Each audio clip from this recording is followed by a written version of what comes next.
Halo semuanya, selamat datang di update market hari ini, 1 Februari 2026. Kondisi market saat ini sedang berada dalam fase yang cukup menantang, dengan volatilitas yang mulai meningkat kembali. Kita melihat adanya tarik-menarik antara sentimen makro global dan pergerakan teknikal di beberapa aset utama. Mari kita bedah bersama bagaimana narasi besar minggu ini akan mempengaruhi portfolio kita. Sebelum kita masuk ke pembahasan lebih dalam, perlu diingat bahwa seluruh konten dalam video ini bersifat edukasi dan berbagi informasi semata. Ini bukan merupakan saran keuangan atau ajakan untuk melakukan transaksi tertentu. Keputusan investasi sepenuhnya ada di tangan Anda, jadi pastikan untuk selalu melakukan riset mandiri secara mendalam. Kita lanjut ke pembahasan berikutnya mengenai kalender ekonomi. Minggu ini akan menjadi periode yang sangat sibuk bagi pasar finansial global. Hari ini ada agenda anggaran Persatuan India yang bisa mempengaruhi likuiditas regional. Namun, perhatian utama pelaku pasar tertuju pada keputusan suku bunga dari beberapa bank sentral besar seperti Australia, Inggris, dan kawasan Eropa di pertengahan minggu nanti. Dari Amerika Serikat, data tenaga kerja non-farm payrolls di hari Jumat besok akan menjadi penentu arah kebijakan moneter ke depan. Kondisi market lagi sensitif terhadap data-data ini, jadi pergerakan bisa sedikit liar. Berita makro pertama datang dari Amerika Serikat, di mana Federal Reserve memberikan sinyal adanya kemungkinan kenaikan suku bunga lanjutan. Tekanan masih terasa karena inflasi yang dianggap masih cukup persisten dan pasar tenaga kerja yang masih terlalu kuat. Bagi pasar kripto, sinyal ini cenderung memberikan tekanan jangka pendek karena meningkatnya biaya pinjaman dan potensi pergeseran aset dari resiko tinggi ke aset yang lebih aman. Beralih ke benua biru.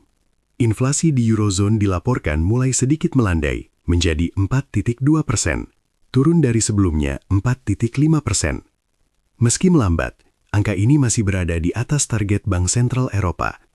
Situasi ini menciptakan ketidakpastian mengenai kebijakan moneter di Eropa, yang terkadang membuat investor mulai melirik aset digital sebagai alternatif lindung nilai terhadap devaluasi mata uang lokal. Kabar positif muncul dari Asia, di mana pemerintah Cina mengumumkan paket stimulus baru untuk mendukung pertumbuhan ekonomi mereka. Langkah ini mencakup dukungan finansial ke sektor kunci dan penurunan rasio cadangan bank.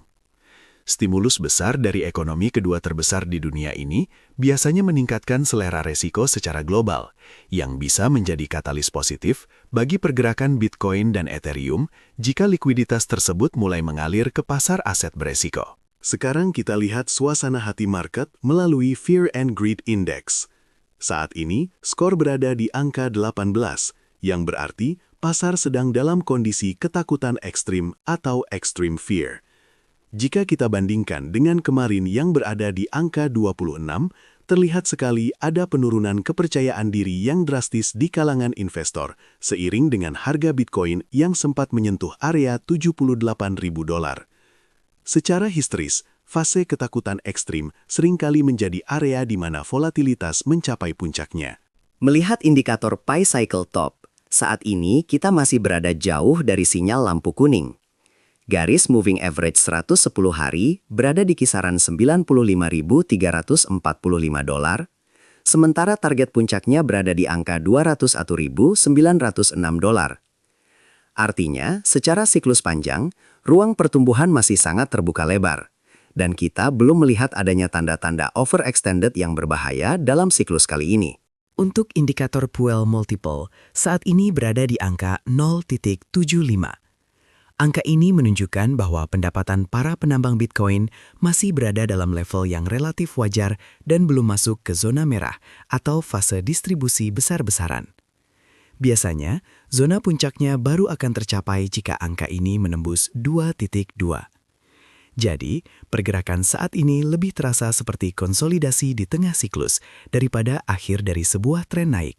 Dari total 30 indikator siklus yang kita pantau, belum ada satupun yang memberikan sinyal jual atau tercapainya puncak siklus. Beberapa yang menarik perhatian adalah Bitcoin AHR 999 yang berada di 0,43, menunjukkan area yang sangat menarik untuk akumulasi jangka panjang.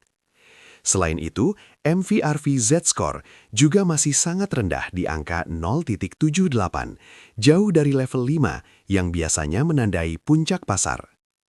Secara keseluruhan, data menunjukkan mayoritas indikator masih berada dalam zona tahan atau akumulasi. Itu dia update market kita untuk hari ini. Sekali lagi, kami tegaskan bahwa seluruh informasi yang disampaikan adalah untuk tujuan edukasi dan tidak boleh dianggap sebagai saran investasi. Tetap bijak dalam mengelola resiko dan selalu gunakan uang dingin dalam setiap transaksi. Sampai jumpa di update berikutnya.